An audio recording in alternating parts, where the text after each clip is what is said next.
Hi friends, welcome to Praveen sir classes. ఈ వీడియోలో Indian ఎకానమీకి సంబంధించి 2022-2023 సంవత్సరాల్లో వార్తలు నిలిచిన కాంటెంపరీ ఇష్యూస్ని, వర్ధమాన అంశాలని, అందులో కూడా అతి ముఖ్యమైన అంశాలని ఎక్స్ప్లెయిన్ చేయడం జరుగుతుంది. ఆల్మోస్ట్ ఒక 20 to 25 టాపిక్స్ని ఈ వీడియోలో ఎక్స్ప్లెయిన్ చేయడం జరుగుతుంది.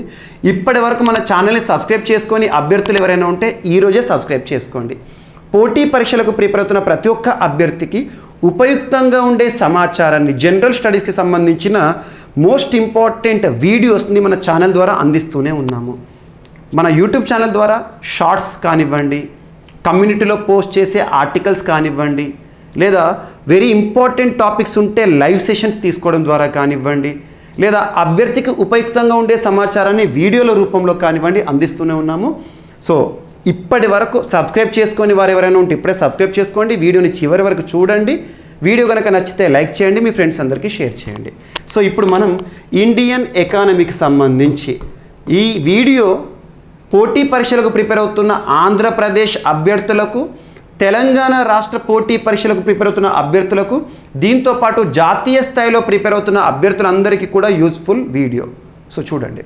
సో ఇండియన్ ఎకానమీకి సంబంధించి ముఖ్యంగా 2022-2023 సంవత్సరాలలో వార్తలు నిలిచిన కాంటెంపరీ ఇష్యూస్లో కూడా ద మోస్ట్ ఇంపార్టెంట్ ఇష్యూస్ని మేము ముందుకు తీసుకురావడం జరిగింది. సో ఫస్ట్ టాపిక్ వచ్చేసి వరల్డ్ బ్యాంక్ ఇటీవల తరచూ వార్తల్లోకి వస్తుంది.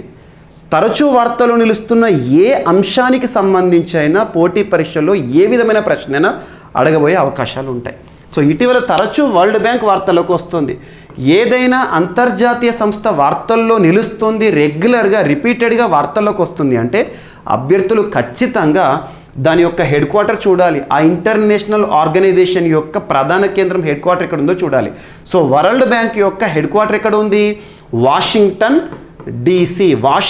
డీసీ కేంద్రంగా పనిచేస్తుంది. వరల్డ్ బ్యాంక్ ఏ సంవత్సరంలో ఏర్పాటైంది? 1945 ఇయర్ డిసెంబర్ 27న ఏర్పాటైంది. డిసెంబర్ అని గుర్తుంచుకోండి, లేదా 1945 అని గుర్తుంచుకోండి. ఏర్పాటైన world bank 1946 June month subject to condition June 25 నుండి విధులను లేదా సేవలను ప్రారంభించింది. వరల్డ్ బ్యాంక్ యొక్క హెడ్ క్వార్టర్ ఎక్కడ అంటున్నాను? Washington DC. ఇక్కడ వరల్డ్ బ్యాంక్ ఎందుకు వార్తల్లోకి వచ్చిందంటే వరల్డ్ బ్యాంక్కి నూతన అధ్యక్షుడిగా, కొత్త అధ్యక్షుడిగా భారతీయ మూలాలు ఉన్న వ్యక్తి వార్తల్లోకి వచ్చారు. అజయ్ బంగా. వరల్డ్ బ్యాంక్ చరిత్రలో 14th ప్రెసిడెంట్గా, వరల్డ్ బ్యాంక్కి 14వ అధ్యక్షుడిగా ఇటీవల ఎవరు వార్తలు నిలిచారంటే అజయ్ బంగా భారతీయ మూలాలు ఉన్న వ్యక్తి. ఇతని పేరుని అమెరికా అధ్యక్షుడు జో బైడెన్ గారు ప్రతిపాదించారు. తను జూన్ 1 రోజున వరల్డ్ బ్యాంక్కి అధ్యక్ష బాధ్యతలను కూడా స్వీకరించడం జరిగింది. ఇక్కడ వరల్డ్ బ్యాంక్ వార్తల్లోకి వచ్చింది. వరల్డ్ బ్యాంక్ వార్తల్లోకి రావడమే కాదు, భారతదేశానికి సంబంధించిన ఒక వ్యక్తి వార్తల్లోకి వచ్చారు కాబట్టి ఇంపార్టెన్స్ అనేది ఇక్కడ రావడం జరిగింది. సో ఇక్కడ చూడండి, ప్రపంచ బ్యాంక్ అధ్యక్షుడిగా అజయ్ బంగా గారు జూన్ 2వ తేదీన బాధ్యతలు చేపట్టారు. ప్రపంచ బ్యాంక్ పగ్గాలు చేపట్టిన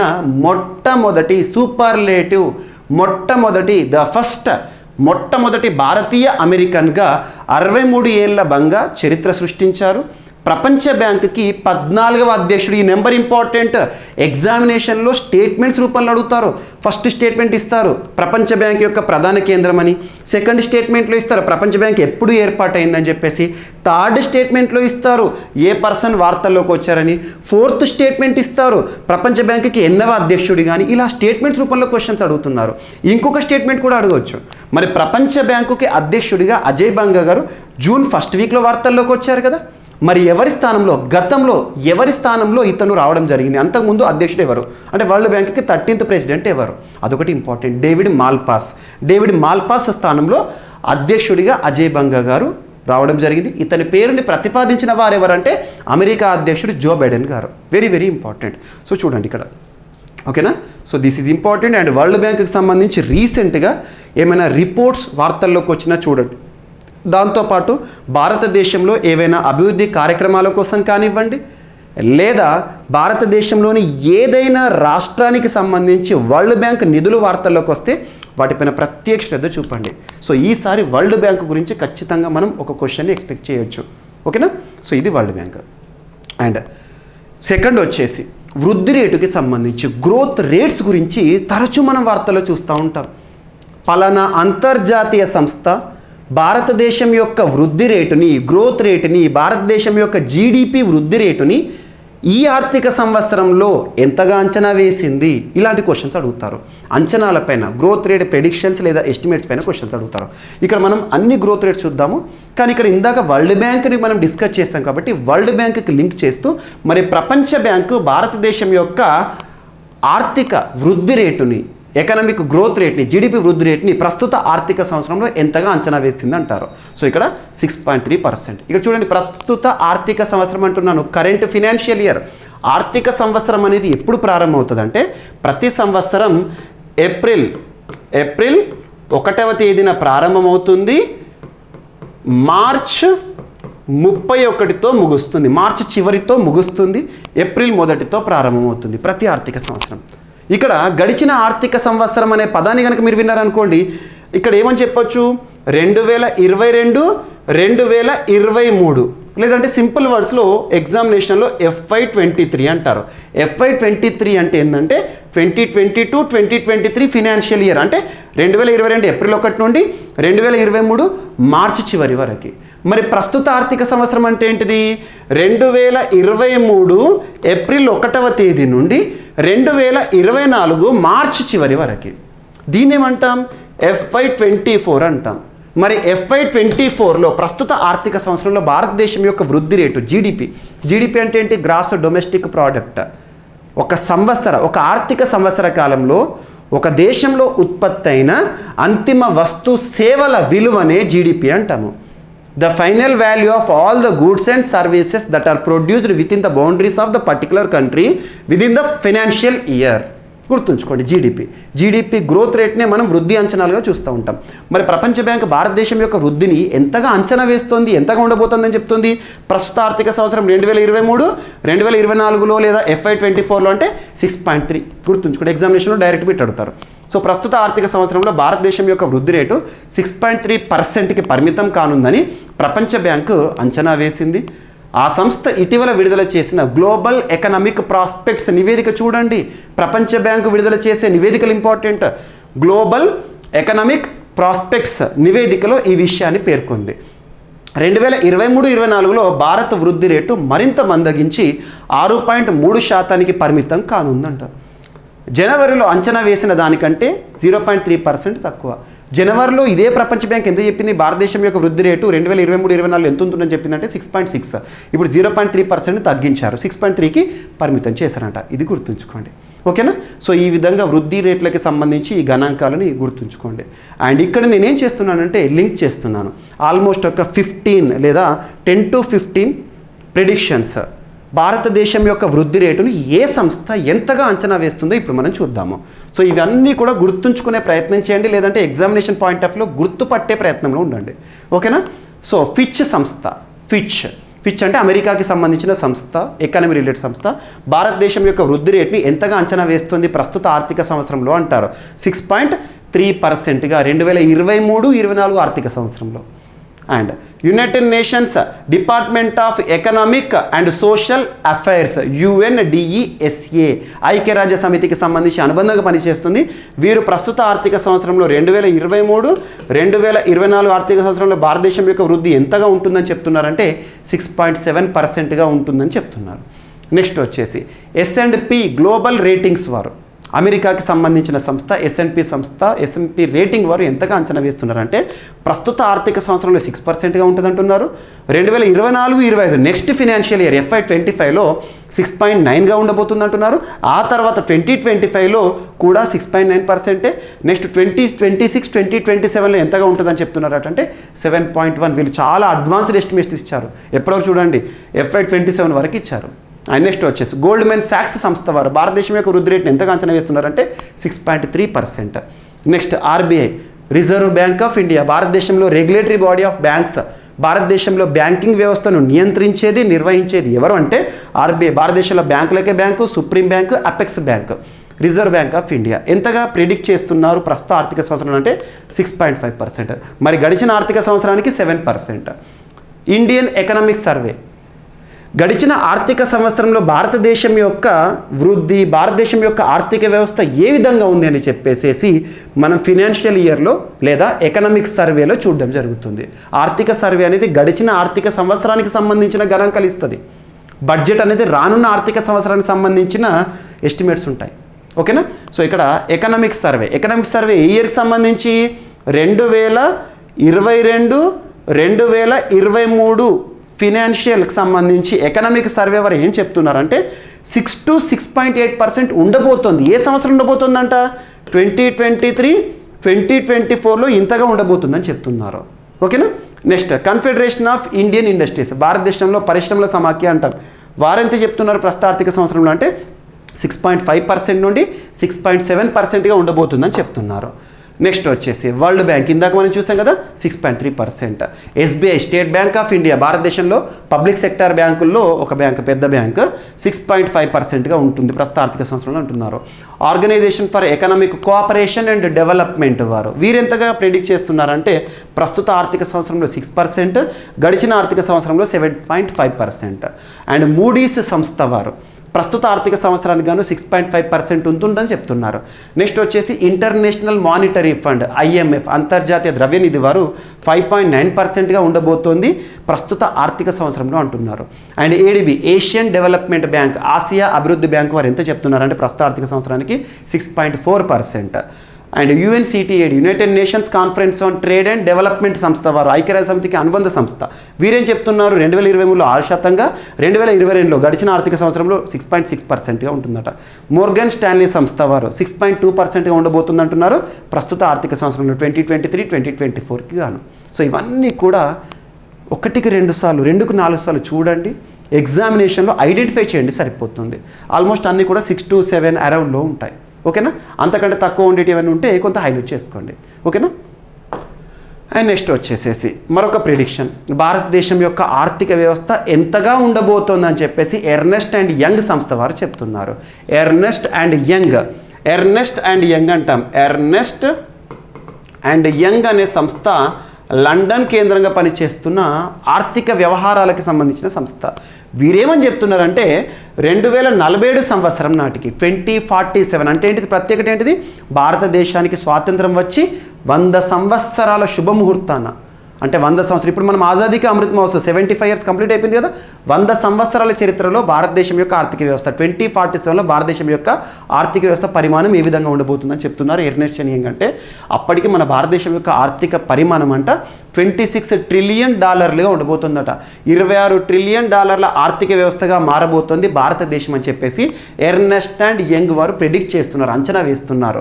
సో గుర్తుంచుకోండి, ఈ ఫిగర్స్ గుర్తుంచుకోండి చాలు. ఏ సంవత్సరం టార్గెట్స్ అన్నట్టు సింపుల్గా. ఓకేనా? 2047 నాటికి భారతదేశం $26 ట్రిలియన్ ఆర్థిక వ్యవస్థగా మారుతుంది అని ఎర్నెస్ట్ యంగ్ సంస్థ వారు చెప్పారు. 100 సంవత్సరాల పేరుతో వీళ్ళు రిలీజ్ చేశారు. Ernst and Young India @ 100 years అని చెప్పేసి రిలీజ్ చేశారు. దేశానికి స్వాతంత్రం వచ్చిన 100వ సంవత్సరమైన 2047 నాటికి ఈ విధంగా ఉంటుందట.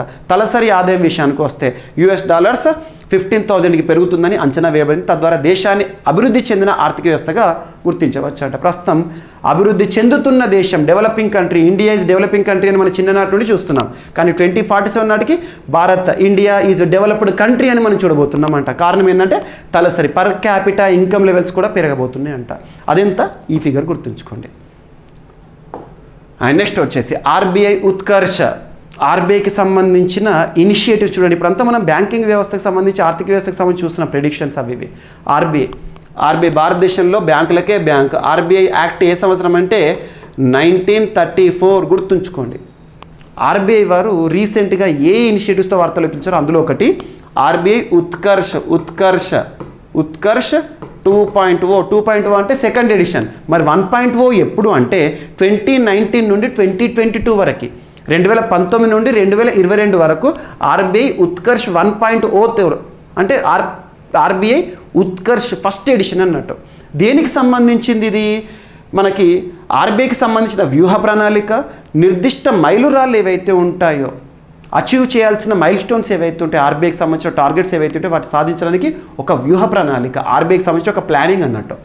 సో ఇప్పుడు ఏంటిది? ఆర్బీఐ ఉత్కర్ష్ 2.0 ఏంటంట 2023-25 గాను ఆర్బీఐ ఉత్కర్ష్ 1 ఎప్పటి నుండి 2019, 22 వరకు 22 వరకు ముగిసింది కదా, మరి 2023 నుండి 25 వరకు ఆర్బీఐ వ్యూహ ప్రణాళిక ఉత్కర్ష్ 2.0 సంవత్సరాలకు గాను పాటించే మధ్యకాలిక వ్యూహ ప్రణాళిక నిర్దిష్ట మైలురాళ్లను సాధించేందుకు విధుల నిర్వహణలో ఉత్తమ పనితీరు ప్రదర్శించేందుకు ఉద్దేశించబడింది ఆర్బీఐ ఉత్కర్ష్ 2.0.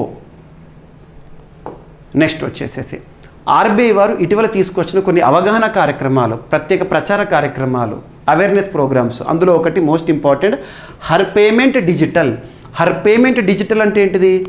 మనం చేసే ప్రతి ఒక్క ట్రాన్సాక్షన్ కూడా పేమెంట్స్ ఏవైతే ఉంటాయో, చెల్లింపులు ఏవైతే ఉంటాయో వాటిని డిజిటల్ రూపంలోకి తీసుకురావాలంట. డిజిటల్ అంటే ఏంటిది? మనం గూగుల్ పే చేస్తూ ఉంటాం, ఫోన్పే చేస్తూ ఉంటాము, పేటిఎం చేస్తూ ఉంటాం, ఇవన్నీ కూడా digital transactions.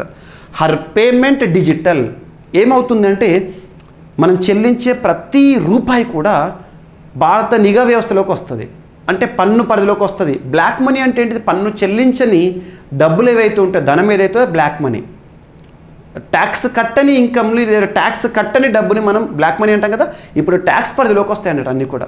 So her payment digital ప్రచారాన్ని ఆర్బీఐ తీసుకొచ్చింది machine.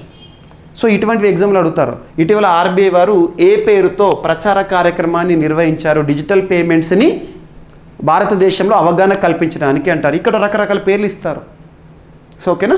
Reserve bank of India దేశంలో ఆన్లైన్ లావాదేవీలను ప్రోత్సహించడానికి మార్చి 6వ తేదీ నుండి 12 వరకు 2023 సంవత్సరంలో, ఈ సంవత్సరంలోనే హర్ పేమెంట్ డిజిటల్ మిషన్ పేరుతో డిజిటల్ చెల్లింపుల అవగాహన కార్యక్రమాన్ని ప్రారంభించింది. ఈ ఏడాది డిజిటల్ పేమెంట్ అప్నావో ఔర్ ఇంకో బి సికావో, డిజిటల్ చెల్లింపులను స్వీకరించండి మరియు ఇతరులకు కూడా నేర్పండి అనే ఒక నినాదం. థీమ్ ఇది. థీమ్ ఏ భాషలో ఉంటుందో గుర్తుంచుకోండి. ఇదేమో ప్రోగ్రాము, దీనికి థీమ్ ఏంటి? So that's enough. సో అందరినీ కూడా డిజిటల్ విధానంలోనే చెల్లింపులు చేయండి, ఆన్లైన్ ట్రాన్సాక్షన్ చేయండి అని చెప్పేసి అవగాహన కల్పించే ప్రోగ్రామ్ ఆర్బీఐకి సంబంధించి. సో ఈ పేరుని 1-2 సార్లు చూడండి, ఎగ్జామినేషన్లో అడుగుతారు. అండ్ నెక్స్ట్ మరి అలా డిజిటల్ చెల్లింపులకు సంబంధించి ఒక ఇంపార్టెంట్, ప్రస్తుతం ప్రపంచంలో డిజిటల్ చెల్లింపుల విషయంలో అగ్రస్థానంలో భారత్ ఉందని చెప్పేసి మైగో వారు చెప్తున్నారు. సో ఇక్కడ చూడండి, 2022 సంవత్సరానికి డిజిటల్ చెల్లింపులలో భారతదేశం గ్లోబల్ లీడర్గా అవతరించింది. విలువ మరియు లావాదేవీల పరిమాణం రెండిట్లో కూడా, విలువ లావాదేవీలు అంటే ట్రాన్సాక్షన్స్ విషయంలో భారత్ ఇతర దేశాలను అధిగమించింది. ప్రభుత్వ సిటిజన్ ఎంగేజ్మెంట్ ప్లాట్ఫామ్, భారతదేశానికి సంబంధించి ఒక పబ్లిక్ ప్లాట్ఫామ్, అదేంటిది? మైగవ్ ఇండియా ప్లాట్ఫామ్ వారు ఇచ్చిన గణాంకాలు ఇవి. మైగవ్ ఇండియా నుండి వచ్చిన డేటా డిజిటల్ చెల్లింపు ల్యాండ్స్కేప్లో భారతదేశం యొక్క ఆధిపత్య స్థానాన్ని వెల్లడిస్తుంది. సో ఏం లేదు, ఇందాకనేమో ఆర్బీఐకి సంబంధించిన అవగాహన కార్యక్రమం డిజిటల్ పేమెంట్ చేయండి అని, హర్ పేమెంట్ డిజిటల్, ఇటువంటి ఇనిషియేటివ్స్ వల్ల భారతదేశం సాధించిన ఘనత ఏంటంటే ప్రపంచంలో డిజిటల్ ట్రాన్సాక్షన్స్లో అగ్రభాగాన ఉంటుందంట. ఇదెవరు చెప్తున్నారు?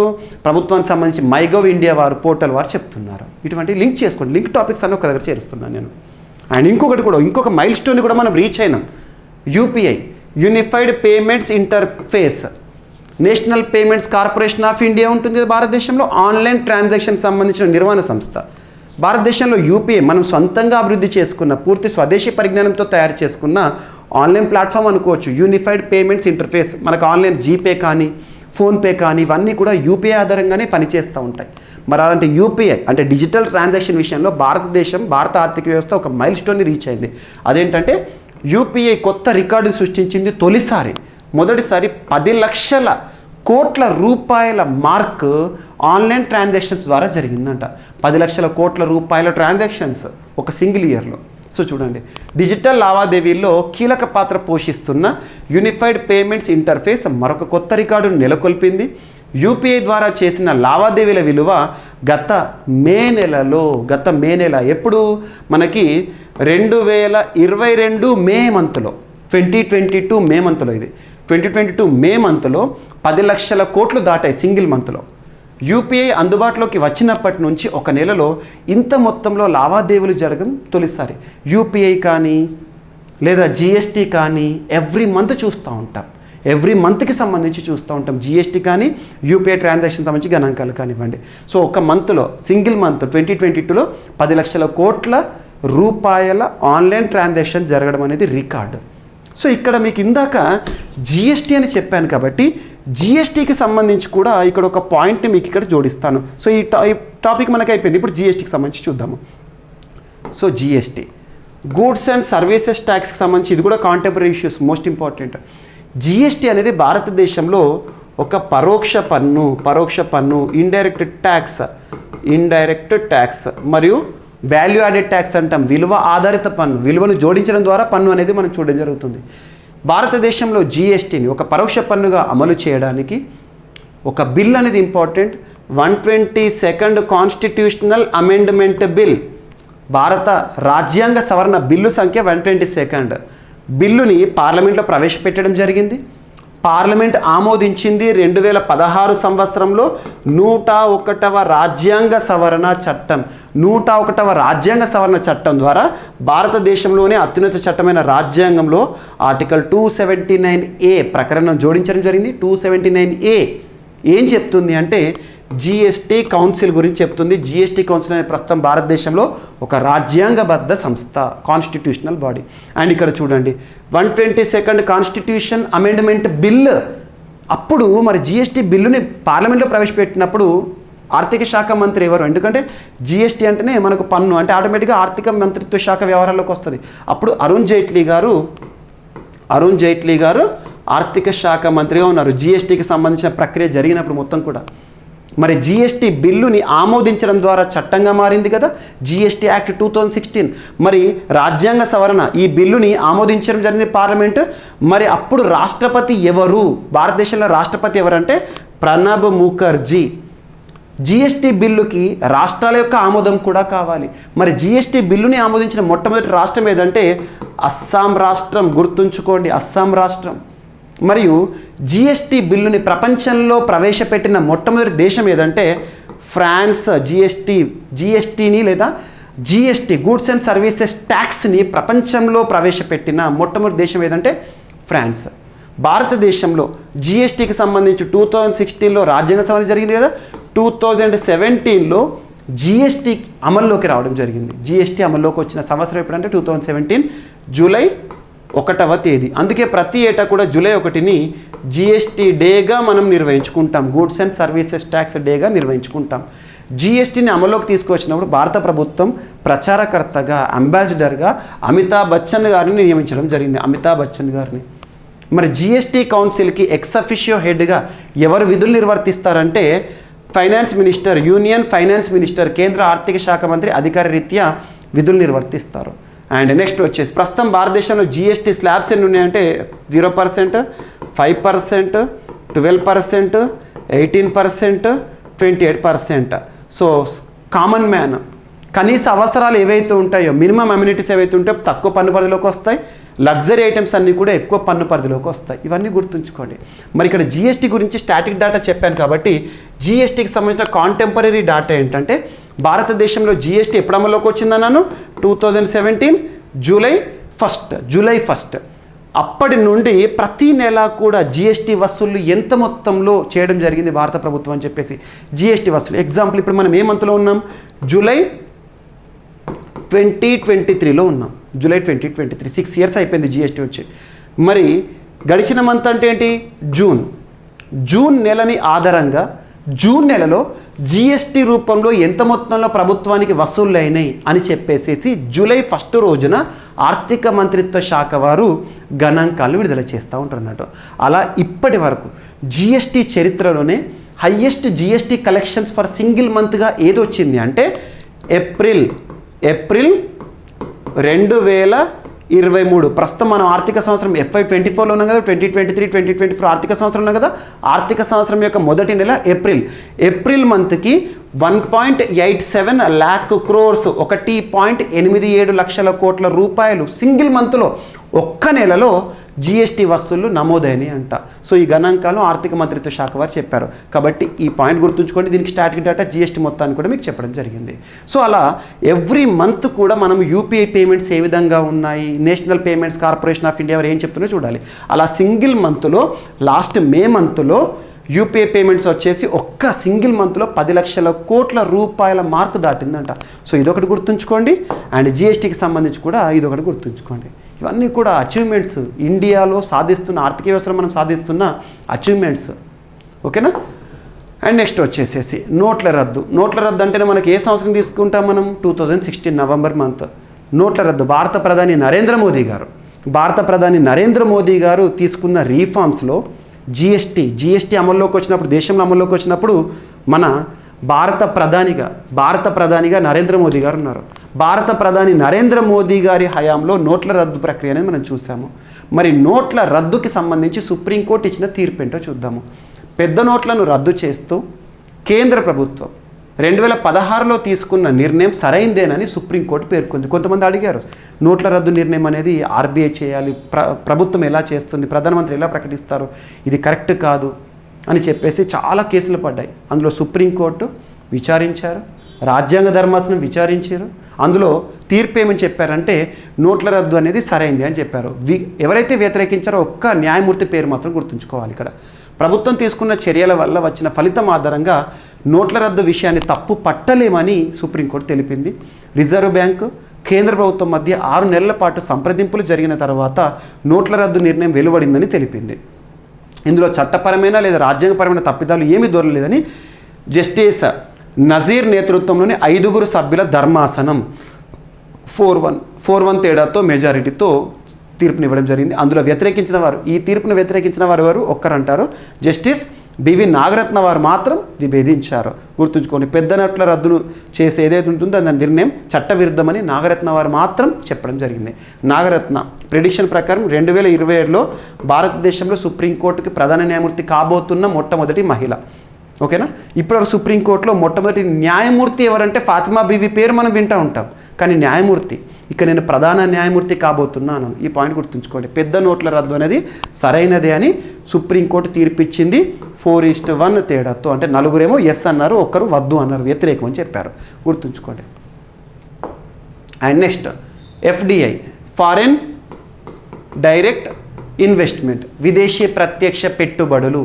ఫారెన్ డైరెక్ట్ ఇన్వెస్ట్మెంట్స్, విదేశీ ప్రత్యక్ష పెట్టుబడులకు సంబంధించి గత ఆర్థిక సంవత్సరంలో భారతదేశంలో ఎంతగా రావడం జరిగింది, ఏ రాష్ట్రాలకి, and at the same time top పొజిషన్లో ఉన్న రాష్ట్రాలు ఏంటి, మరి తెలుగు రాష్ట్రాలు ఏ స్థానంలో ఉన్నాయి, ఇది ఇంపార్టెంట్. విదేశాల నుండి పెట్టుబడులను ఆకర్షించడానికి ప్రతి ప్రాంతం కూడా ఆకర్షణీయమైన అంశాలను తీసుకుంటుంది. అంటే ఏంటంటే ఎఫ్డిఎస్ ఎక్కడికైతే ఇన్ఫ్లోస్ ఎక్కువగా ఉంటాయి, ఎఫ్డిఎస్ని ఆకర్షించే ప్రాంతము ఎకనామిక్ గ్రోత్ రేట్ని చూస్తుంది. అది రాష్ట్రమైనా దేశమైనా, ఏ దేశమైనా కూడా ఎక్కువగా విదేశాల నుండి నిధులను పెట్టుబడులను రాబట్టడానికే ప్రయత్నాలు చేస్తుంటుంది. సో గుర్తుంచుకోండి. ఇక్కడ ఏమంటున్నాను, గత ఆర్థిక సంవత్సరంలో అంటే 2022-2023 ఆర్థిక సంవత్సరంలో విదేశీ ప్రత్యక్ష పెట్టుబడుల ఆకర్షణలో అట్రాక్టివ్ ప్రాంతాలలో తెలంగాణ 7వ స్థానంలో ఉందంట, దేశంలోనే ఆంధ్రప్రదేశ్ 11వ స్థానంలో ఉందంట. ఈ 2 ర్యాంకులు గుర్తుంచుకోండి, ఎందుకంటే 2 రాష్ట్రాలకు సంబంధించిన అభ్యర్థులకు ఇంపార్టెంట్ ఇది. 2022-23 అంటే FY23 ముగిసిన ఆర్థిక సంవత్సరం, 2022-23 ఆర్థిక సంవత్సరంలో దేశవ్యాప్తంగా అన్ని రాష్ట్రాలకు కలిపి ఎంత మొత్తంలో ఎఫ్డిఎస్ వచ్చినాయట అంటే 3,67,435 కోట్ల ఎఫ్డిఎస్, 3,67,435 కోట్ల రూపాయలు ఎఫ్డిఐ రూపంలో ఇండియాకి రావడం జరిగింది. ఆ విదేశీ ప్రత్యక్ష పెట్టుబడుల్లో అందులో తెలంగాణకి ఎంత వచ్చిందట అంటే సింగిల్ ఇయర్లో 10,319 కోట్లు. ఆంధ్రప్రదేశ్కి ఎంత వచ్చిందంటే 2,252 కోట్లు. ఆంధ్రప్రదేశ్ 11వ స్థానంలో ఉంది, తెలంగాణ వచ్చేసి 7వ స్థానంలో ఉంది. మరి టాప్ పొజిషన్లో ఎఫ్డిఎస్ని అట్రాక్ట్ చేసిన రాష్ట్రంలో ఏ రాష్ట్రం ఉంది అని అడుగుతారు. చూడండి, మహారాష్ట్ర టాప్ పొజిషన్ ఉంది. Otherwise the top state for attracting high FDS into India. భారతదేశంలో అత్యధిక మొత్తంలో ఎఫ్డిఎస్ని అట్రాక్ట్ చేసిన రాష్ట్రాల్లో 2022-23 సంవత్సరానికి ఏ రాష్ట్రం టాప్లో ఉంది అంటే Maharashtra, Telangana 7th, AP 11th. గుర్తుంచుకోండి ఇది. So second Karnataka, Delhi 3rd. ఓకేనా. మరి ఈ గణాంకాలు ఎవరు రిలీజ్ చేశారు? ఎవరు రిలీజ్ చేస్తే మనకు అంత పెద్ద ఇంపార్టెన్స్, కానీ భారత ప్రభుత్వమే రిలీజ్ చేసింది అనుకోండి ఇంపార్టెంట్. ఎఫ్డిఐస్ అనేవన్నీ కూడా ట్రేడ్ రిలేటెడ్ ఇష్యూస్ కాబట్టి మినిస్ట్రీ ఆఫ్ కామర్స్ పరిధిలోకి వస్తాయి. కేంద్ర వాణిజ్య మంత్రిత్వ శాఖ పరిధిలోని department for promotion of industries and internal trade వారు ఈ గణాంకాలను విడుదల చేశారు. ఓకేనా. ఈ పర్సెంటేజెస్ ఏవైతుంటే ఒకసారి చూడండి, సరిపోతుంది. సో ఎఫ్డిఎస్ విషయంలో రాష్ట్రాలకు ర్యాంకింగ్స్. ఓకేనా. నెక్స్ట్ వచ్చేసి యూనికార్న్ స్టార్టప్ల విషయంలో భారతదేశము 100 యూనికార్న్ స్టార్టప్లు కలిగి ఉన్న దేశాల క్లబ్లో చేరింది. మరి యూనికార్న్ స్టార్టప్ అసలు ఫస్ట్ ఆఫ్ ఆల్ స్టార్టప్ అంటే ఏంటి? అంకుర సంస్థలు. స్టార్టప్స్ అంటే అంకుర సంస్థలు అంటాం. అంకుర సంస్థలు అంటే ఏంటి? యువతకు వచ్చే ఇన్నోవేటివ్ ఐడియాస్ ఏవైతే ఉంటాయో, యువతకు వచ్చే నవ ఆలోచనలు ఏవైతే ఉంటాయో వాటి కార్యరూపంలోకి తీసుకురావడమే స్టార్టప్స్ యొక్క ఉద్దేశం. స్పేస్ రిలేటెడ్ స్టార్టప్స్ ఉంటాయి, డిఫెన్స్ రిలేటెడ్ స్టార్టప్స్ ఉంటాయి, అలా రకరకాల స్టార్టప్స్ మనం చూస్తూనే ఉన్నాం. అలా భారతదేశం అనేది స్టార్టప్లకు హబ్గా నిలుస్తుంది. ప్రపంచమంతా కూడా స్టార్టప్ల వైపు పయనిస్తుంది. మరి స్టార్టప్ అనే టాపిక్ అయిపోయింది. మరి యూనికార్న్ స్టార్టప్ అని దేన్ని పిలుస్తారంటే, యూనికార్న్ స్టార్టప్గా పిలవాలంటే ఒక స్టార్టప్ యొక్క ఎకానమీని కనుక చూస్తే $1 బిలియన్ మార్క్ని దాటింది అనుకోండి. $1 బిలియన్ మార్క్ని దాటితే ఒక స్టార్టప్ని యూనికార్న్ స్టార్టప్ అంటాం. అంటే పెద్ద స్టార్టప్ అన్నట్టు. చిన్నగా ప్రారంభమైన స్టార్టప్ పెద్దగా హ్యూజ్ అమౌంట్ ఆఫ్ లేదా హ్యూజ్ ఎకానమీగా మారుతుందంటే యూనికార్న్ స్టార్టప్ అంటాం. అలా యూనికార్న్ స్టార్టప్ల విషయంలో ప్రస్తుతం ప్రపంచంలో టాప్ పొజిషన్లో ఏది ఉందంటే America, United states of America ఉంది. సెకండ్ పొజిషన్లో చైనా ఉంది. థర్డ్ వచ్చేసి ఇండియా ఉంది. యూనికార్న్ స్టార్టప్లను కలిగి ఉన్న దేశాలలో అత్యధిక యూనికార్న్ స్టార్టప్లు ఏ దేశం అంటే America, second China, Bharat third. అలా యూనికార్న్ స్టార్టప్స్ భారతదేశంలో 100 దాటినాయి అంట. ఇక స్టార్టప్స్ అయితే థౌజండ్స్ ఉంటాయి. ఉదాహరణ తీసుకుంటే తెలంగాణ రాష్ట్రంలో మొట్టమొదటి యూనికార్న్ స్టార్టప్ ఏది అంటే డార్విన్ బాక్స్. 2022 జనవరి మాసంలో వచ్చింది డార్విన్ బాక్స్. ఇటువంటివి లింక్ చేస్తూ చూడండి. ఓకేనా? సో ఇది స్టార్టప్కి సంబంధించిన అంశం. బెంగళూరుకి చెందిన నియో బ్యాంకింగ్ స్టార్టప్ అనేది 100వ స్టార్టప్ ఏదైతే ఉంటుందో అలా అచీవ్మెంట్తో వార్తల్లోకి వచ్చింది. ఇక్కడ స్టార్టప్ అంటే ఏంటి, యూనికార్న్ స్టార్టప్ ఏంటో డిఫరెన్స్ చూడండి, సరిపోతుంది. And next PM Jeevan Jyoti బీమా యోజన, సురక్ష బీమా యోజన, ఇవి సోషల్ సెక్యూరిటీ స్కీమ్స్ అంటాం, సామాజిక భద్రతా పథకాలు. 2015 సంవత్సరం మే మంత్లో భారత ప్రధాని నరేంద్ర మోదీ గారు ప్రారంభించారు. వీటికి సంబంధించిన నూతన విలువలు. సో ఇక్కడ చూడండి, ప్రధానమంత్రి జీవన్ జ్యోతి బీమా యోజన, ప్రధానమంత్రి సురక్ష బీమా యోజనల కింద చెల్లించాల్సిన వార్షిక ప్రీమియం ఏదైతే ఉంటుందో జూన్ 1 నుండి పెరిగింది ఆల్రెడీ.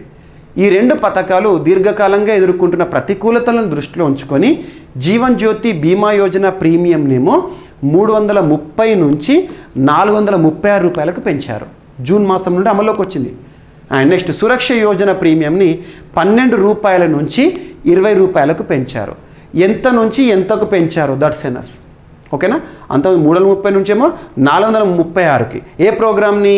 జీవన్ జ్యోతి బీమా యోజన, పిఎంకి సంబంధించి ప్రధానమంత్రి జీవన్ జ్యోతి బీమా యోజన. మరి పిఎం సురక్ష బీమా యోజన ఏదైతే ఉందో, సురక్ష యోజన ప్రీమియం ఏదైతే ఉందో అంతకుముందు గతంలో 12 రూపాయలు ఉండే స్టార్టింగ్ నుండి అది 20 రూపాయలకు పెంచారు. గుర్తుంచుకోండి. ఇటువంటివి ఎంత నుండి ఎంతకు పెంచారు, ఎన్ని రూపాయలు పెంచారు, ఇట్లా క్వశ్చన్స్ అడుగుతారు. ఓకేనా? This is important. Social security schemes ఖచ్చితంగా ఎగ్జామినేషన్లో ఇంపార్టెంట్. అటల్ పెన్షన్ యోజన ఇటువంటివన్నీ కూడా. అండ్ నెక్స్ట్ నీతి ఆయోగ్కి సంబంధించిన వార్షిక ఆరోగ్య సూచి. ఎగ్జామినేషన్స్, రీసెంట్ ఎగ్జామినేషన్స్ కనుక పరిశీలిస్తే ఏ పోటీ పరీక్ష అయినా, ఏ స్థాయి పోటీ పరీక్ష అయినా నీతి ఆయోగ్ పైన రెగ్యులర్గా క్వశ్చన్స్ అడుగుతున్నారు. భారతదేశంలో గతంలో ప్రణాళిక సంఘం ఉండేది, ప్లానింగ్ కమిషన్. దాని స్థానంలో నీతి ఆయోగ్ అనేది అమల్లోకి వచ్చింది. సో భారతదేశంలో ప్రధానిగా నరేంద్ర మోదీ గారు బాధ్యతలు స్వీకరించిన తర్వాత ప్రణాళిక సంఘం స్థానంలో నీతి ఆయోగ్ని 2015 నుండి అమలుకి తీసుకొచ్చాం. మరి నీతి ఆయోగ్కి సంబంధించి ఎక్స్ అఫిషియో హెడ్గా ఎవరు ఉంటారంటే భారత ప్రధాని విధులు నిర్వర్తిస్తారు. ఎక్స్ అఫిషియో అంటే ప్రధాని బాధ్యతల్లో ఎవరైతే ఉంటారో వారే నీతి ఆయోగ్ కూడా హెడ్ అన్నట్టు. ఎక్స్ అఫిషియో అధికార రీత్యా ఇంకొక పదవి అన్నట్టు. మరి నీతి ఆయోగ్కి ప్రస్తుతం వైస్ చైర్పర్సన్గా ఎవరున్నారంటే సుమన్ బెరీ గారు విధులు నిర్వర్తిస్తున్నారు, వైస్ చైర్పర్సన్. నీతి ఆయోగ్కి సీఈఓగా, చీఫ్ ఎగ్జిక్యూటివ్ ఆఫీసర్గా ఎవరున్నారంటే బీవీఆర్ సుబ్రహ్మణ్యం గారు ఉన్నారు. నీతి ఆయోగ్ కంపోజిషన్ గుర్తుంచుకోండి. ఓకేనా? మరి నీతి ఆయోగ్ వారు డిఫరెంట్ ఇండిసెస్ని రిలీజ్ చేస్తూ ఉంటారు, ఇండెక్స్ని రిలీజ్ చేస్తూ ఉంటారు. అందులో 2023 సంవత్సరంలో వార్తలు నిలిచిన ఆరోగ్య సూచి 2023 సంవత్సరంలోనే వార్తల్లోకి వచ్చింది. కానీ ఏ సంవత్సరానికి సంబంధించిన గణాంకాలను తీసుకొని రిలీజ్ చేశారంటే 2020-21 ఆర్థిక సంవత్సరం, ఆ సంవత్సరాల్లోని గణాంకాలను 2023 సంవత్సరంలో రిలీజ్ చేశారు. ఓకేనా? సో ఇక్కడ చూడండి, నీతి ఆయోగ్ వార్షిక ఆరోగ్య సూచి, హెల్త్ ఇండెక్స్, నీతి ఆయోగ్ హెల్త్ ఇండెక్స్ 2020-2021 నివేదికలో 2023లో వార్తల్లోకి వచ్చింది. నివేదికలో కేరళ రాష్ట్రం అగ్రగామిగా నిలిచింది. ఏ రాష్ట్రం టాప్ పొజిషన్లో ఉంది అంటారు? కేరళ. అంతకుముందు సంవత్సరాల్లో కూడా కేరళ మొదటి స్థానంలో నిలిచింది. తమిళనాడు, తెలంగాణ 2-3 స్థానాల్లోనే. ఫస్ట్ కేరళ, తమిళనాడు వచ్చేసి 3వ స్థానం, తమిళనాడు వచ్చేసి 2వ స్థానంలో, తెలంగాణ వచ్చేసి 3వ స్థానం. Kerala first, Tamil Nadu second, Telangana 3. So top 3 states. ఇందులో నీతి ఆయోగ్ యాన్యువల్ హెల్త్ ఇండెక్స్, వార్షిక ఆరోగ్య సూచి ఏ కాలానికి సంబంధించో చూడండి. ఓకేనా. కేంద్ర ఆరోగ్య మరియు కుటుంబ సంక్షేమ మంత్రిత్వ శాఖ, ministry of health and family welfare. ప్రస్తుతం కన్సర్న్ మినిస్టర్గా కేంద్ర మంత్రి ఎవరు విధులు నిర్వర్తిస్తున్నారు? మన్సుఖ్ మాండవీయ గారు. So ministry of health and family welfare వారు. మరియు ప్రపంచ బ్యాంక్, ఇందాక ప్రపంచ బ్యాంకుకి సంబంధించిన అంశాలు చూడాలని కదా, ప్రపంచ బ్యాంకు సహకారంతో దాదాపు 24 పారామీటర్స్, 24 హెల్త్ ఇండికేటర్స్ని పరిగణలోకి తీసుకొని డైరెక్ట్గా హెల్త్ ర్యాంకింగ్స్ అనొచ్చు. కానీ సూచన ఎందుకు వాడమంటే ర్యాంకింగ్ అనేది ఏదో ఒక ఇండికేటర్ని మాత్రమే ప్రామాణికంగా తీసుకొని ఇస్తారు, ఫస్ట్ పొజిషన్ సెకండ్ పొజిషన్ అని. కానీ ఇండెక్స్ అంటే ఏంటంటే డిఫరెంట్ మల్టిపుల్ ఇండికేటర్స్ తీసుకుంటారు, రకరకాల ప్రమాణాలను ఆధారంగా తీసుకొని వివిధ అంశాలను పరిగణలోకి తీసుకొని ర్యాంకింగ్స్ ఇస్తారు. సో ఇక్కడ చూడండి 24 హెల్త్ ఇండికేటర్స్, 24 హెల్త్ ఇండికేటర్స్ని ఆధారంగా తీసుకొని ర్యాంకింగ్స్ ఇచ్చారు. నీతి ఆయోగ్ రాష్ట్రాలు మరియు కేంద్రపాలిత ప్రాంతాలను ర్యాంకులు ఏవైతుంటే వాటి సంవత్సరానికి సంబంధించిన పురోగతి మొత్తం పనితీరు ఆధారంగా నిర్ణయిస్తుంది. సో ఇందులో చూడండి ఈ ర్యాంకుల్లో 13 పెద్ద రాష్ట్రాలు, కేటగిరీ 1, సెకండ్ కేటగిరీ 8 రాష్ట్రాలు, మిగతా 3వ కేటగిరీ వచ్చేసి యూటీస్, 8 యూటీస్. సో ఇందులో ఏ కేటగిరీలో ఎవరెవరు టాప్లో ఉన్నారో ఎవరెవరు బాటంలో ఉన్నారో చాలు. సో పెద్ద రాష్ట్రాల కేటగిరీలో Kerala first position, second Tamil Nadu, third వచ్చేసి తెలంగాణ. మరి చివరి స్థానంలో ఎవరున్నారంటే మనకి బీహార్ వచ్చేసి 19th పొజిషను, 18th వచ్చేసి ఉత్తరప్రదేశ్. పెద్ద రాష్ట్రాల కేటగిరీ 19 రాష్ట్రాల పెద్ద రాష్ట్రాల కేటగిరీలో. మరి చిన్న రాష్ట్రాలు 8 రాష్ట్రాల కేటగిరీలో ఎవరు టాప్ అంటే త్రిపుర టాప్లో ఉన్నారు, సిక్కిం, గోవా టాప్ 3లో ఉన్నారు. మరి చివరి స్థానంలో చిన్న రాష్ట్రాల కేటగిరీలో ఎవరు ఉన్నారంటే మణిపూర్ చివరి స్థానంలో ఉంది. మరి కేంద్రపాలిత ప్రాంతాలు 8 యూటీస్ ఉన్నాయి కదా, ఇందులో టాప్ పొజిషన్లో ఉన్నారు, బాటం ఎవరు ఉన్నారు చూస్తే సరిపోతుంది. కేంద్రపాలిత ప్రాంతాలలో లక్షద్వీప్ మొదటి స్థానంలో ఉండగా చివరి స్థానంలో ఢిల్లీ ఉందంట. సో ఇటువంటి ఇండెక్సెస్ నీతి ఆయోగ్కి సంబంధించినవి ఖచ్చితంగా చూడండి, ఎగ్జామినేషన్లో క్వశ్చన్స్ వస్తాయి. ఏ పాయింట్ అయినా మీకు స్టేట్మెంట్స్ రూపంలో అడగబోయే అవకాశాలు ఉంటాయి. ఓకేనా. అండ్ నెక్స్ట్ వచ్చేసేసి భారతదేశంలోనే టాప్ ఎలక్ట్రానిక్స్ ఎగుమతిదారుగా అవతరించిన రాష్ట్రం ఏది అంటారు? ఎలక్ట్రానిక్స్ రంగంలో హైయెస్ట్ ఎక్స్పోర్ట్స్ ఏ రాష్ట్రం నుండి జరుగుతున్నాయట అంటే తమిళనాడు రాష్ట్రం నుండి జరుగుతున్నాయంట. సో ఇది కూడా ప్రభుత్వానికి సంబంధించిన గణాంకాలు, ప్రభుత్వం ఇచ్చే గణాంకాలు, కేంద్ర ప్రభుత్వం ఇచ్చే గణాంకాలు మనకి ఇంపార్టెంట్. సో ఇక్కడ చూడండి 2022-23 ఆర్థిక సంవత్సరం ముగిసింది కదా.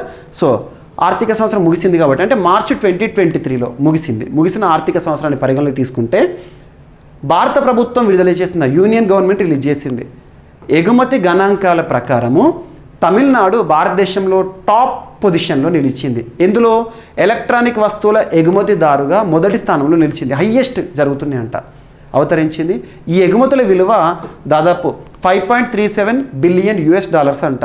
దాదాపు గత ఆర్థిక సంవత్సరంతో పోలిస్తే ఇది 3 రెట్లు పెరిగిందంట. అండ్ $4.90 బిలియన్స్తో ఎగుమతుల్లో 2వ స్థానంలో ఉత్తరప్రదేశ్ మరియు 3వ స్థానంలో కర్ణాటక ఉంది. సో ఇటువంటివి మీకు ర్యాంకింగ్స్ ఏవైతే ఉంటాయో ఎకానమీకి సంబంధించిన మాత్రం ఇక్కడ చెప్తున్నాను. ఇక సూచీలు, నివేదికలు, రకరకాల అంశాలు ఉంటాయి, కానీ ఎకానమీకి సంబంధించి కాబట్టి మీకు ఎకానమీ కాంటెంపరీ ఇష్యూస్లో చెప్తున్నాను. సో ఇది చూడండి, ఎలక్ట్రానిక్స్ ఎగుమతిదారుగా గడిచిన ఆర్థిక సంవత్సరంలో భారత ప్రభుత్వ గణాంకాల ప్రకారం టాప్ 3లో ఉన్న రాష్ట్రాల వరుస క్రమాన్ని గుర్తించండి అంటారు ఎగ్జామ్లో. So this is enough.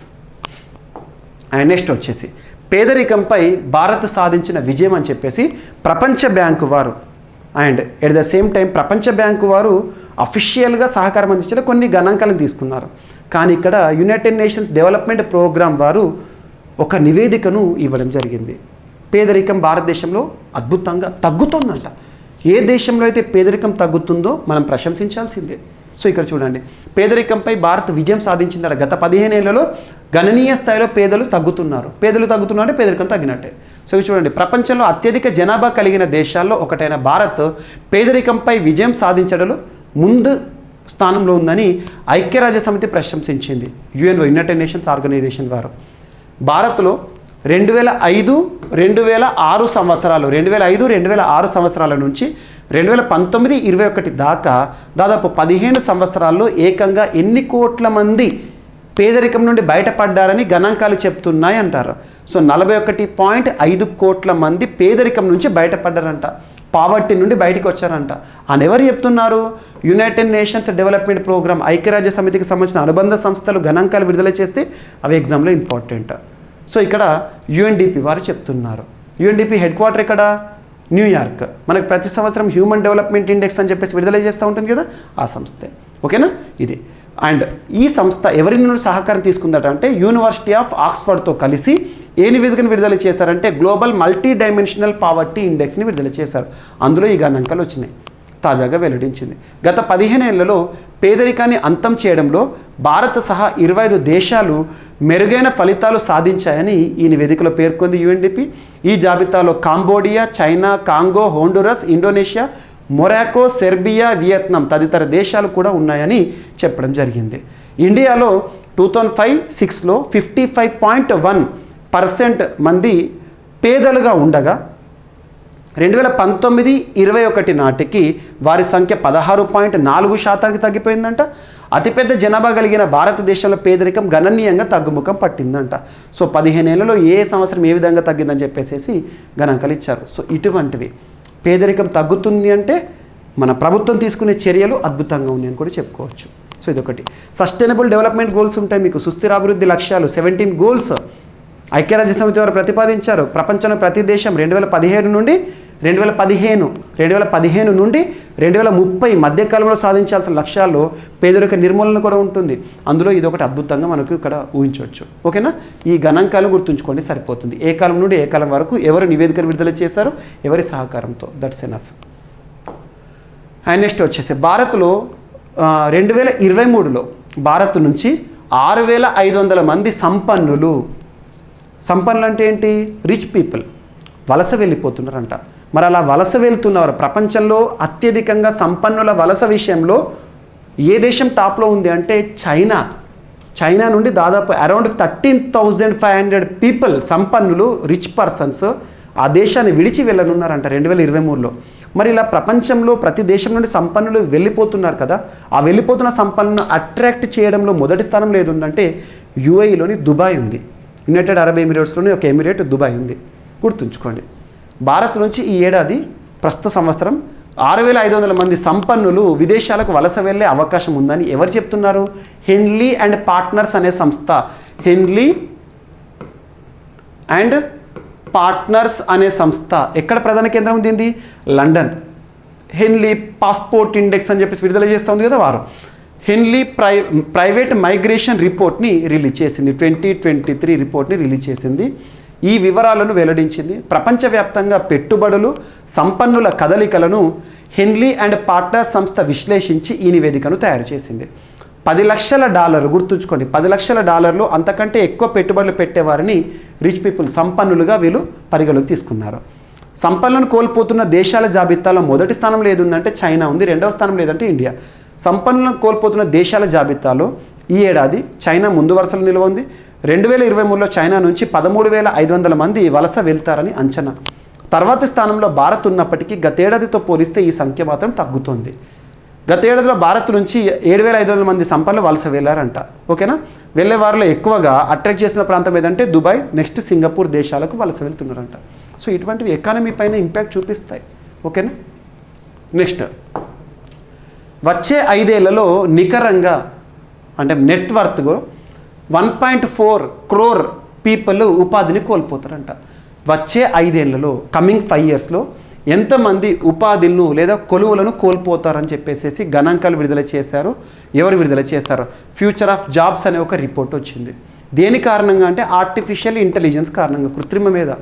మానవుడు చేసేవన్నీ ఆలోచన విధానం కూడా మారిపోతుంది, కృత్రిమ మీద మనల్ని రిప్లేస్ చేస్తుంది. అంతెందుకు, ద బెస్ట్ ఎగ్జాంపుల్ భారతదేశంలోనే మొదటిసారి ఒక రీజనల్, ఒక ప్రాంతంలో, ఒక రాష్ట్రంలో, కేరళ రాష్ట్రంలో ఒడిషా టీవీ అనే ఒక న్యూస్ ఛానల్ వారు, ఒడిషా టీవీ న్యూస్ ఛానల్ వారు రీసెంట్గా ఆర్టిఫిషియల్ ఇంటెలిజెన్స్ న్యూస్ రీడర్ని పరిచయం చేశారు. లీసా అనే పేరుతో, LISA, లీసా, దేశంలో మొట్టమొదటి ఆర్టిఫిషియల్ ఇంటెలిజెన్స్ న్యూస్ రీడర్.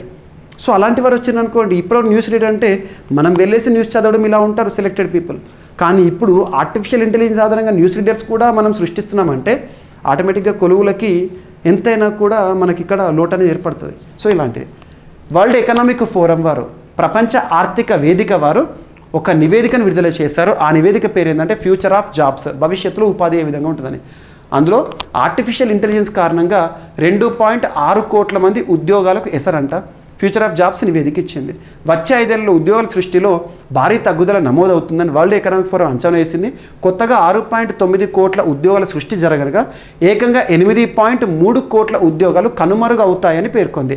నికరంగా చూస్తే 1.4 కోట్ల ఉద్యోగాలకు కోత పడుతుందని ఈ నివేదిక చెప్పింది. అండ్ ఎంతమంది కోల్పోయే అవకాశాలు, ఇంతమంది పర్ఫెక్ట్, కానీ ఇంకా ఎన్ని ఉద్యోగాలకు ఎసరట అంటే 2.6 crores ఉద్యోగాలకు ఎసరంట. ద్వైవార్షిక అంటే సంవత్సరానికి 2 సార్లు వస్తాయి. ద్వైవార్షిక నివేదికలో వివరించింది. ప్రస్తుతం మొత్తం ప్రపంచ ఉద్యోగితలో ఇది 2% అంట. వచ్చే 5 ఏళ్లలో ప్రపంచవ్యాప్తంగా 23% ఉద్యోగులు వలస వెళ్ళొచ్చని పేర్కొంది. అండ్ నెక్స్ట్ భారత్లో ఇది 22%గా ఉండొచ్చు అని చెప్పేసి చెప్తున్నారు.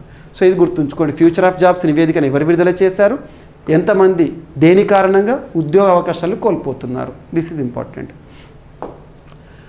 అండ్ ఇక్కడ ఎకానమీకి సంబంధించి ఒక పర్సన్ని కూడా మనం డిస్కస్ చేద్దాం. ప్రముఖ ఆర్థికవేత్త అభిజిత్ సేన్ గారు మరణించారు. ఎగ్జామ్లో అడుగుతారు. ఇటీవల మరణిస్తూ వార్తలు ఇచ్చిన అభిజిత్ సేన్ ఏ రంగంలో తనకంటూ ప్రత్యేక గుర్తింపు పొందారంటారు? ఎకానమీకి సంబంధించి. ప్రముఖ ఆర్థికవేత్త, ప్రణాళిక సంఘం మాజీ సభ్యుడు ప్రొఫెసర్ అభిజిత్ సేన్ గారు మరణించారు.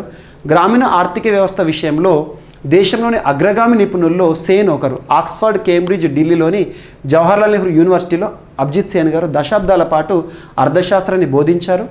వ్యవసాయ వ్యయం, ధరలపై ఏర్పాటు చేసిన కమిషన్లకు అధ్యక్షుడిగా కూడా వ్యవహరించారు. మన్మోహన్ సింగ్ ప్రధానిగా ఉన్న కాలంలో 2004 నుంచి 2014 వరకు ప్రణాళిక సంఘం సభ్యుడిగా పనిచేశారు. 2010లో పద్మ పురస్కారాల్లో 2వ అత్యున్నత పురస్కారం పద్మభూషణ్ పురస్కారాన్ని కూడా దక్కించుకున్న వ్యక్తి. సో అభిజిత్ సేన్ పైన కూడా క్వశ్చన్స్ రావచ్చు. పర్సన్స్ ఇన్ న్యూస్లో ఎకానమీకి సంబంధించి అడగవచ్చు. అండ్ నెక్స్ట్ ఇక్కడ ర్యాంకింగ్స్, ఎగ్స్కి సంబంధించి ప్రొడక్షన్ విషయంలో కానివ్వండి, లభ్యత విషయంలో కానివ్వండి, ఏపీ స్థానం భారతదేశంలో కోడిగుడ్ల స్థానం అని చెప్పేసి ఇక్కడ చెప్తున్నాను. మరి ఏ రాష్ట్రం టాప్లో ఉంది, తలసరి కోడిగుడ్ల లభ్యత ఏ విధంగా ఉంది, జాతీయ సగటు ఏ విధంగా ఉంది, ఆంధ్రప్రదేశ్ సగటు ఎలా ఉంది, ఇక్కడ గణాంకాలు చూద్దాం. కోడిగుడ్ల లభ్యత అంటే అవైలబిలిటీ, ఉత్పత్తి ప్రొడక్షన్, ఎన్ని కోడిగుడ్లు ఉత్పత్తి అవుతున్నాయి విషయంలో ఏ రాష్ట్రం టాప్లో ఉంది భారతదేశంలో ఉన్నట్టంటే ఏపీ టాప్ పొజిషన్లో ఉందట. కోడిగుడ్ల లభ్యత అంటే అందుబాటులో ఉండడం, ప్రొడక్షన్ విషయంలో టాప్ పొజిషన్లో ఎగ్ అంటేనే ఏపీ అని గుర్తుంచుకోండి. రాష్ట్రంలో తలసరి, సో ఏటా ప్రతి సంవత్సరం తలసరి కోడిగుడ్ల లభ్యత 501 అంట. తలసరి అంటే ఒక్కొక్కరికి తలా ఒక్కరికి ఒక పర్సన్కి 501 కోడిగుడ్లు లభ్యమట ఒక ఏడాదిలో. మరి 2వ స్థానంలో ఎవరున్నారట అంటే ఈ జాబితాలో తెలంగాణ 442 గుడ్లతో. జాతీయ సగటు కోడిగుడ్ల లభ్యత ఎంతనట అంటే 95 మాత్రమే పర్ ఇయర్ దేశవ్యాప్తంగా. అందులో ఏపీ చూడండి టాప్ పొజిషన్లో ఉంది, సెకండ్ తెలంగాణ ఉంది. రాష్ట్రంలో గత 2 ఏళ్లుగా పెరుగుతున్న పెరటి కోళ్ళ సంఖ్య, ఏపీలో 2 ఏళ్లుగా పెరుగుతున్నాడు పెరటి కోళ్ళ సంఖ్య. మరి ఎవరు చెప్పారు ఇవి? పేపర్లో రాయలేదు. కేంద్ర ప్రభుత్వం అధికారిక గణాంకాలు విడుదల చేశారు. Ministry of animal husbandry fisheries వారు ఉంటారు కదా, పరుషోత్తం రూపాల గారు కన్సర్న్ మినిస్టర్గా ఉన్నారు కేంద్ర మంత్రిగా. వారు ఇటీవల ఒక నివేదికను విడుదల చేశారు. కేంద్ర పశు సంవర్ధక మంత్రిత్వ శాఖ వారు చేసిన సర్వే వెల్లడించింది. సో చూడండి, కోడిగుడ్ల ఉత్పత్తిలో ప్రపంచంలోనే దేశం 3వ స్థానంలో ఉంది. టాప్ పొజిషన్లో అంటే మనకు చైనా ఉంటుంది, ఓకేనా. కోడిగుడ్ల ఉత్పత్తిలో ప్రపంచంలోనే భారతదేశం 3వ స్థానంలో ఉంది. మన దేశంలో కోడిగుడ్ల లభ్యత ఉత్పత్తిలో మాత్రం ఆంధ్రప్రదేశ్ అగ్రస్థానంలో ఉంది. ఈ విషయాన్ని కేంద్ర పశు సంవర్ధక మంత్రిత్వ శాఖ వారు చేసిన సర్వే 2022 వెల్లడించింది. దేశంలో మిగతా రాష్ట్రాల కన్నా కూడా ఆంధ్రప్రదేశ్లో తలసరి కోడిగుడ్ల లభ్యత ఎక్కువగా ఉందంట. సో చూడండి ఇది. అండ్ నెక్స్ట్ ఇదే కంటిన్యూషన్. 1950 సంవత్సరంలో ఏడాదికి 5 గుడ్లు ఉండే పరిస్థితి ఈరోజు ఎంత గణనీయంగా పెరిగిందని చెప్పేసేసి. భారతదేశంలో కోడిగుడ్ల ఉత్పత్తి విషయంలో దేశం మొత్తం కోడిగుడ్లు ఉత్పత్తి అవుతున్న దాంట్లో ఏ రాష్ట్రం వాటా ఎంత ఉంది? అందులో టాప్ పొజిషన్లో ఆంధ్రప్రదేశ్ 20.41%, ఓకేనా. అంటే సెకండ్ వచ్చేసి పర్సెంటేజ్ విషయంలో, దేశంలోని కోడిగుడ్ల లభ్యత విషయంలో పర్సెంటేజ్ విషయంలో, ప్రొడక్షన్ విషయంలో ఏపీ టాప్లో ఉంది కదా. ప్రొడక్షన్ విషయంలో తమిళనాడు సెకండ్ ఉంది, థర్డ్ తెలంగాణ ఉంది. లభ్యత విషయంలో ర్యాంకులు మారుతాయి చూడండి. తలసరి కోడిగుడ్ల ఉత్పత్తి విషయంలో లభ్యత విషయంలో ఆంధ్రప్రదేశ్ టాప్ పొజిషన్లో ఉంది, Telangana Andhra Pradesh first position, Telangana second position. ఇది వచ్చేసేసి పర్సెంటేజ్ ప్రకారంగా కోడిగుడ్ల ఉత్పత్తి రాష్ట్రం ఇస్తున్న వాటా, భారతదేశంలో అన్ని కోడిగుడ్లలో ఏ రాష్ట్రం వాటా ఎంత అని చూస్తేనేమో ఏపీ ఫస్ట్, సెకండ్ తమిళనాడు. మరి తలసరి కోడిగుడ్ల లభ్యత విషయంలో గనక చూస్తే గనక మనం ఏపీ ఫస్ట్, తెలంగాణ సెకండ్, ఇవి చూడండి. ఓకేనా. అండ్ నెక్స్ట్ తలసరి పాల ఉత్పత్తికి సంబంధించిన కూడా రాష్ట్రాల విషయంలో కేంద్ర పశుసంవర్ధక శాఖ వారు గణాంకాలు విడుదల చేశారు. ఇవి తలసరి పాల లభ్యతలో 4వ స్థానంలో ఆంధ్రప్రదేశ్ ఉంది. అండ్ మొత్తం పాల ఉత్పత్తిలో ఏపీ వాటా 6.97% ఉంది. కేంద్ర పశుసంవర్ధక మంత్రిత్వ శాఖ వారు గణాంకాలను విడుదల చేశారు. జాతీయ సగటును మించి ఆంధ్రప్రదేశ్లో రోజువారీ తలసరి పాల లభ్యత ఎక్కువగా ఉంటుందని కేంద్ర పశుసంవర్ధక మంత్రిత్వ శాఖ వారు చెప్పడం జరిగింది. జాతీయ స్థాయిలో రోజువారీ పాల తలసరి లభ్యత 444 గ్రాములంట. ఇది నేషనల్ యావరేజ్, చూడాలి, ఖచ్చితంగా గుర్తుంచుకోండి. అదే ఏపీ విషయానికి వస్తే 799 గ్రామ్స్, అంటే జాతీయ సగటు కంటే ఎక్కువగా ఉందంట. సో చూడండి ఇక్కడ. అండ్ మరి ఇక్కడ దేశంలో రోజువారీ తలసరి పాల లభ్యత టాప్ స్టేట్స్ ఏంటంటారు. సో ఫస్ట్ వచ్చేసేసి పంజాబ్ టాప్ పొజిషన్. తలసరి పాల లభ్యత విషయంలో టాప్ పొజిషన్లో ఉన్నవారు ఎవరంటే పంజాబ్, 8 గ్రాములు. సెకండ్ వచ్చేసి Rajasthan, third Haryana, Andhra Pradesh fourth, Gujarat fifth. Next వచ్చేసి దేశంలో అత్యధికంగా పాలు ఉత్పత్తి చేస్తున్న టాప్ 5 స్టేట్స్ ఏంటి, ఉత్పత్తి చేస్తున్న రాష్ట్రాల పరంగా చూస్తే మనకి రాజస్థాన్ వచ్చేసేసి ఫస్ట్ పొజిషన్లో ఉంది, సెకండ్ యూపీ, థర్డ్ వచ్చేసి Madhya Pradesh, fourth Gujarat, and AP వచ్చేసి ఫిఫ్త్. గుర్తుంచుకోండి, తలసరి పాల లభ్యత విషయంలో అండ్ ఉత్పత్తి చేస్తున్న రాష్ట్రాల విషయంలో గుర్తుంచుకోండి. ఓకేనా. సో ఈ విధంగా మనకు గణాంకాలు. అండ్ ప్రసూతి మరణాల్లో భారత్ టాప్గా ఉందని చెప్పేసి ఐక్యరాజ్య సమితి ఇటీవల విడుదల చేసిన నివేదిక చెప్తుంది. ప్రపంచవ్యాప్తంగా ప్రసూతి మరణాలు, నవజాత శిశు మరణాలు, పిండస్థ మరణాలు అధిక శాతం ఉన్న టాప్ 10 దేశాల జాబితాలో భారత్ అగ్రస్థానంలో నిలిచిందంట.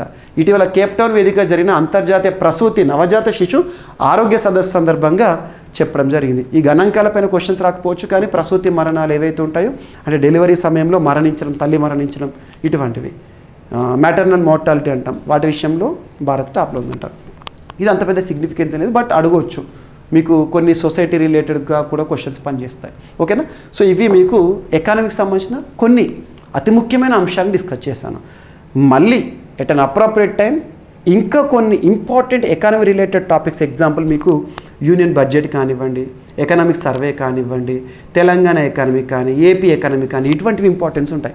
అందులో కూడా కొన్ని ఇంపార్టెంట్ డేటాని తీసుకొని మీకు ఎక్స్ప్లెయిన్ చేసే ప్రయత్నం చేస్తాను. సో ఈ వీడియో కనుక నచ్చితే లైక్ చేయండి, మీ ఫ్రెండ్స్ అందరికీ లింక్ని షేర్ చేయండి. అండ్ మరింత యూస్ఫుల్ కంటెంట్ని మీకు నెక్స్ట్ వీడియోల ద్వారా అందించే ప్రయత్నం చేస్తాను. Thank you very much.